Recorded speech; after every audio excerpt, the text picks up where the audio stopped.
irmãos, a paz do Senhor.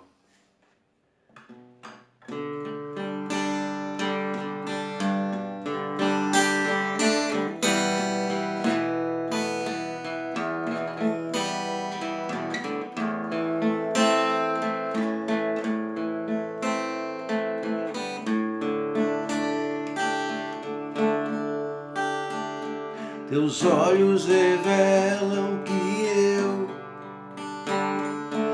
nada posso esconder e que não sou nada sem ti, ó fiel Senhor. Tudo sabes de mim quando vês o meu coração e tudo tu podes ver bem dentro de mim. Leva minha vida a uma só verdade,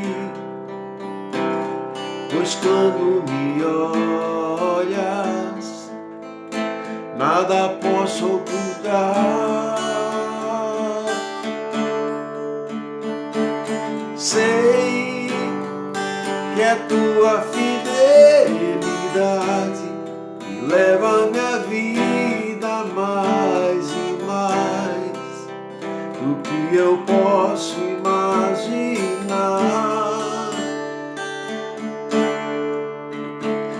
Eu sei que não posso negar que os teus olhos sobre mim me enchem da tua paz. Teus olhos revelam que eu nada posso esconder e que não sou nada sem ti, ó fiel Senhor. Tudo sabes de mim quando vês o meu coração e tudo tu podes ver bem dentro de mim. Leva minha vida a uma só verdade,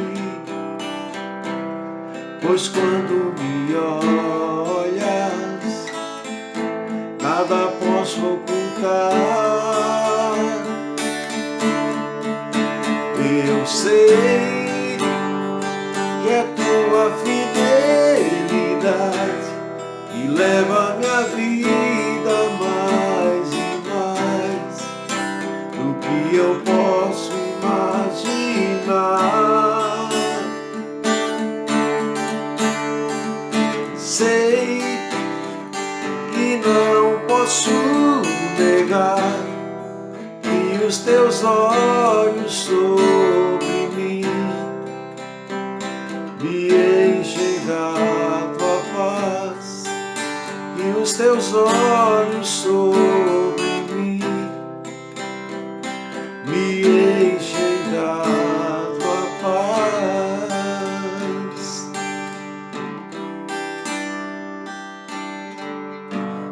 Amém.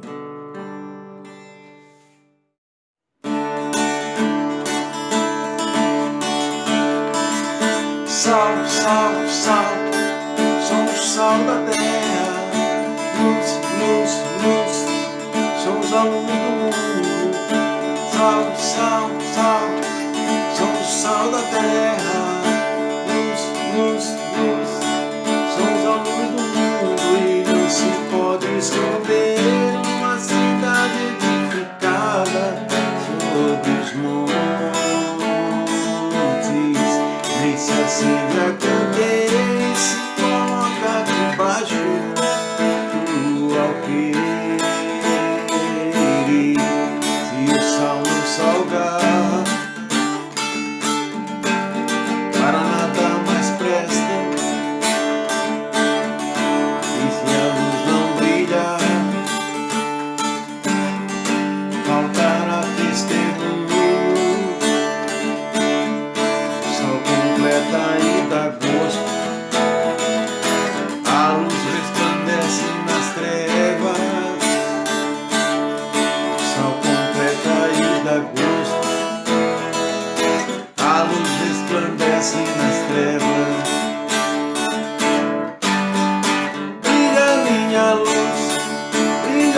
tua luz diante de todos os homens.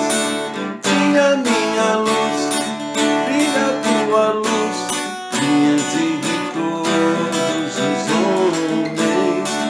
Diante de todos os homens. Diante de todos os homens. Sal, sal, sal, somos o sal da terra. Luz, luz, luz, somos a luz do mundo. Sal, sal, sal, somos o sal da terra. Luz, luz, luz, somos a luz do mundo. E não se pode esconder uma cidade edificada sobre os montes. E se acende a candeia, se coloca debaixo do alqueire. Se o sol não salgar, para nada mais presta. E se a luz não brilha, faltará testemunho. O sol completa e dá gosto. A luz resplandece nas trevas. O sol completa e dá gosto. A luz resplandece nas trevas.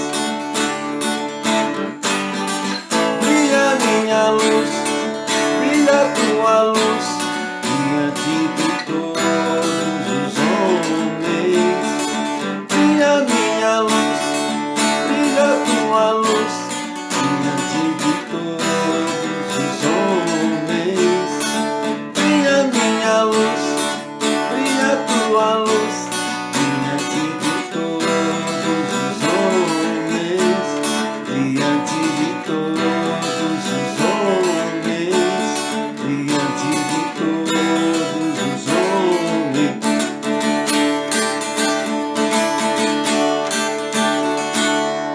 Glória a Deus, aleluia.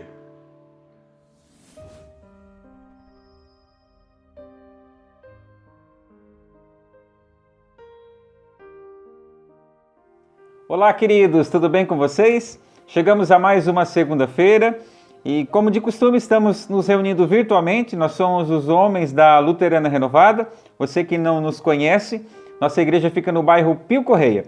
Como nós estamos impedidos de nos reunir fisicamente por causa da pandemia, nós estamos nos reunindo todas as semanas de maneira virtual através de vídeos. Você acabou de assistir a alguns louvores com nosso irmão Betinho, que nós amamos muito, muito usado por Deus, e chegou então o momento da palavra.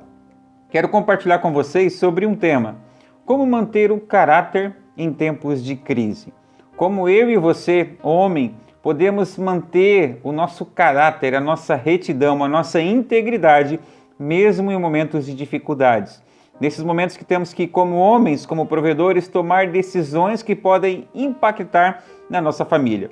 Eu quero conversar com vocês de maneira breve sobre dois homens relatados na Bíblia. O primeiro deles é Jó.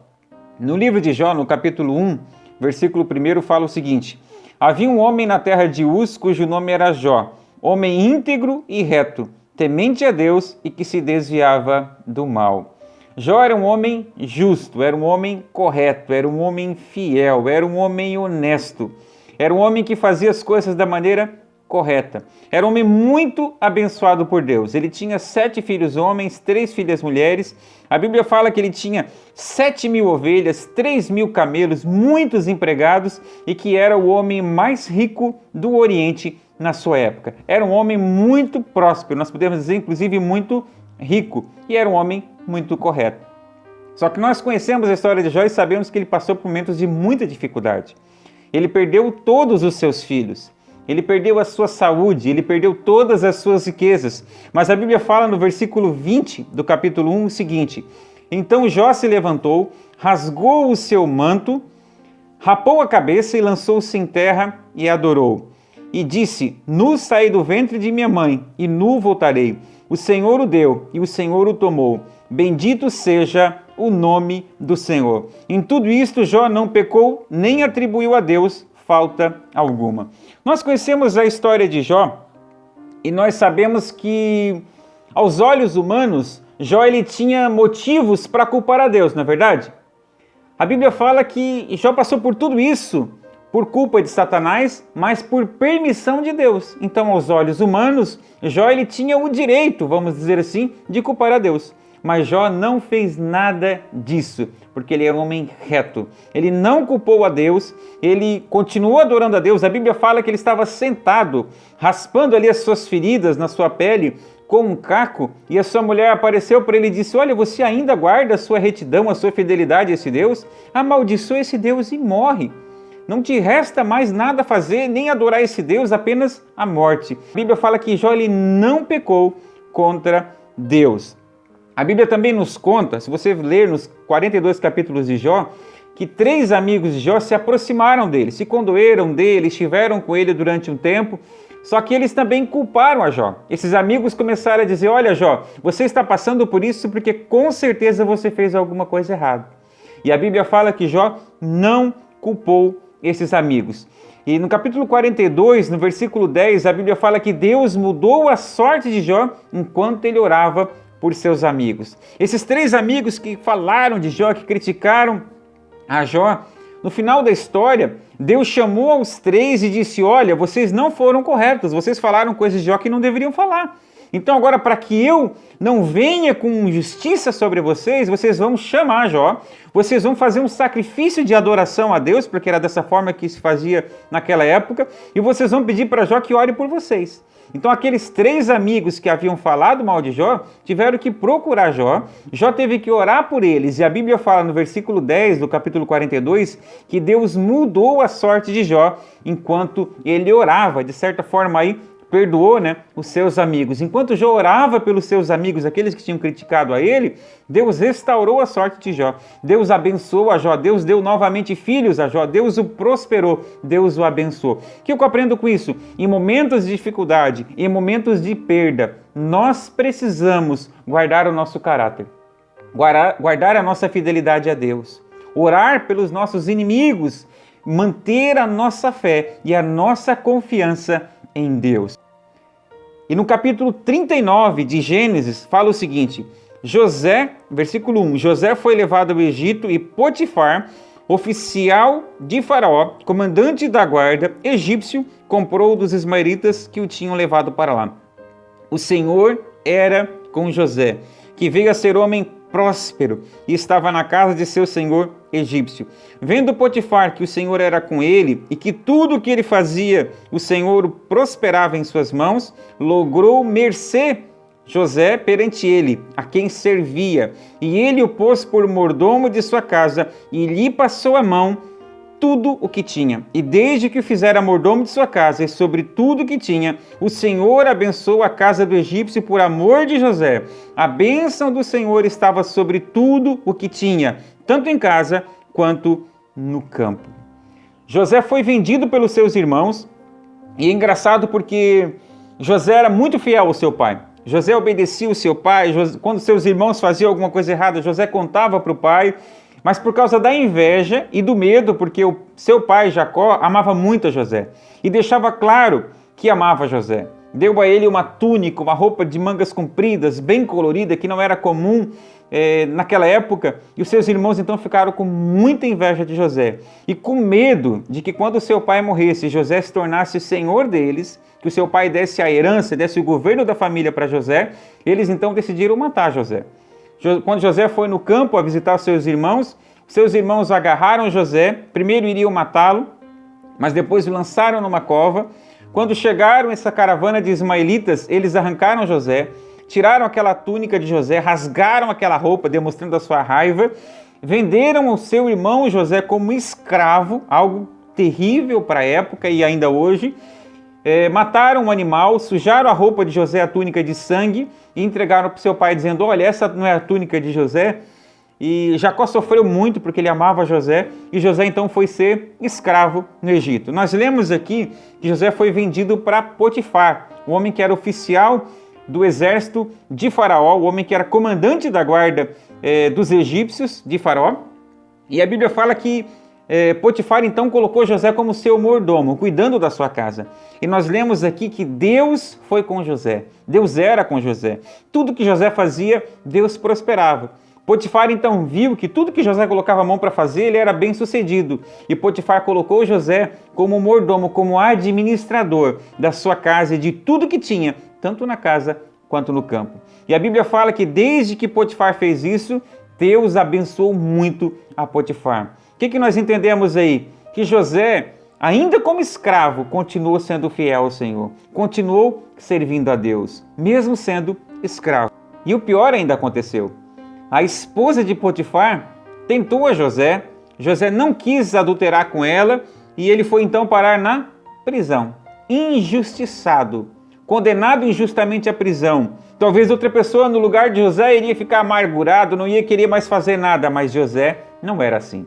A Bíblia fala o seguinte: e o senhor de José, Potifar, o tomou e o lançou no cárcere, no lugar onde os presos do rei estavam encarcerados, e ali ficou ele na prisão. Isso está em Gênesis capítulo 39, versículo 21, olha isso.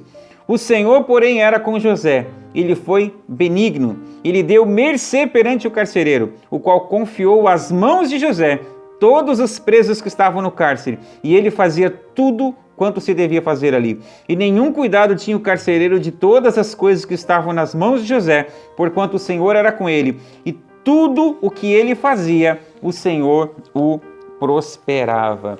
Engraçado que muitas vezes nós culpamos o Brasil, nós culpamos os pais, nós culpamos o chefe, nós culpamos a esposa, o esposo, os filhos, culpamos um monte de gente e muitas situações por causa das nossas atitudes. Mas a história de José nos mostra que o ambiente que você está não deve determinar as suas atitudes, e sim o seu caráter. José, quando estava com o pai, na família, era fiel, era correto. Quando estava como escravo na casa de Potifar, foi correto. Quando estava na prisão, foi correto. E depois, como governador, ele foi correto. Quando tinha o poder, foi correto. Porque a Bíblia fala que lá na frente, quando José, aos 30 anos, se tornou governador, houve fome na terra dos seus pais, e os seus irmãos foram lá procurar comida. José fez um teatrinho ali, mas ele trouxe toda a sua família, ele perdoou os seus irmãos. José chamou os irmãos e disse: olha, não fiquem tristes, não fiquem com medo, porque não foi vocês que me enviaram para cá, e sim o Senhor. José disse: Deus usou vocês para que hoje houvesse comida na nossa casa. Então José nos mostra que o local onde você está não deve determinar suas atitudes. Você não pode negociar os seus princípios. Jó, mesmo na tristeza, na perda, não negociou os seus princípios, não culpou a Deus, perdoou os seus amigos. José, seja na tristeza ou na bonança, seja como escravo ou como governador, José foi fiel aos seus princípios. José não abdicou, não abriu mão dos seus princípios em nenhuma época da sua vida, e por isso Deus o prosperou. Muitas vezes nós queremos essa prosperidade, queremos essas bênçãos, mas nós abrimos mão dos nossos princípios. Estamos vivendo um momento de crise, um momento de dificuldades. Mas eu sempre digo que toda crise, ela gera oportunidades, mas também revela o nosso caráter. A maneira que eu e você, como homens, vamos agir hoje nesta crise, vai determinar o nosso sucesso ou, nos livre Deus, o nosso fracasso. Então não é momento de mentir para vender. Homem de Deus não faz isso. Homem de Deus, se necessário, perde a venda, mas fala a verdade, porque ali na frente Deus o abençoa. Não é momento de fazer as coisas erradas, não é momento de pegar atalhos. Nós, como homens, precisamos ser corretos, honestos, fiéis ao nosso casamento, à nossa esposa, fiéis ao nosso patrão quando nós trabalhamos, justos com os nossos empregados, justos com o governo, pagando os impostos em dias. Eu sei que é difícil, a carga tributária do Brasil é imensa, mas quando nós somos fiéis a Deus, Ele nos abençoa. Então a minha mensagem para você é: não negocie os seus princípios. E o lugar onde você está não determina as suas atitudes. Não deve determinar as suas atitudes, mas sim o seu caráter. Mantenha o seu caráter, mesmo em épocas de dificuldade, porque aí Deus vai te abençoar. Que Deus te abençoe e tenha uma semana abençoada. E esperamos você na próxima segunda-feira. Um abraço em nome do Senhor Jesus.